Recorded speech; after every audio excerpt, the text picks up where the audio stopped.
I am giving a message to my leader Imran Khan, who is in jail, illegally imprisoned in jail, کہ خان صاحب آپ نے جو ہمیں نظریہ دیا ہے، اس قوم کو نظریہ دیا ہے، اس نظریے پہ ہم قائم ہیں، اس سے ہمیں کوئی ہٹا نہیں سکتا، نہ ہمیں کوئی جھکا سکتا ہے، اور میں ریکویسٹ کر رہا ہوں اداروں کو اپنی اصلاح کر لو، اپنی اصلاح کر لو.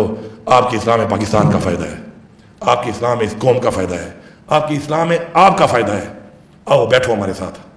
اب تو عمران خان نے کہا بیٹھو بھی نہیں، عمران خان کے ساتھ جا کے بیٹھو، اب جاؤ عمران خان کے ساتھ جا کے بیٹھو. وہ مجرم جو ہمارے ملک پہ غاصب ہیں، وہ ممالک، وہ دشمن، ان کی بجائے ہم کون سی جنگ لڑ رہے ہیں؟ ہمارے چیلنجز اور ہیں، ہمارے ٹارگیٹس کچھ اور ہونے چاہیے، ہمارے ایمبیشنز کچھ اور ہونے چاہیے، ہمارے مقاصد اپنی عوام کو اٹھانے کے، ملک کے اٹھانے کے ہونے چاہیے، نہ کہ انا، ضد اور ذاتیات. انشاءاللہ ہم اسے نکالیں گے، اور بحیثیت صوبہ اور بحیثیت قوم نکالیں گے، بحیثیت سیاسی پارٹی نہیں نکالیں گے. آپ کا نظریہ ہے، آپ کا لیڈر ہے، آپ کو مبارک. میرا نظریہ، میرا لیڈر، مجھے مبارک. لیکن قوم، صوبہ، پاکستان، وہ سب کا ایک ہے. انشاءاللہ مل کے ہم نے اس پاکستان کو وہ پاکستان بنانا ہے جس کے لیے ہمارے آباء و اجداد نے قربانیاں دی.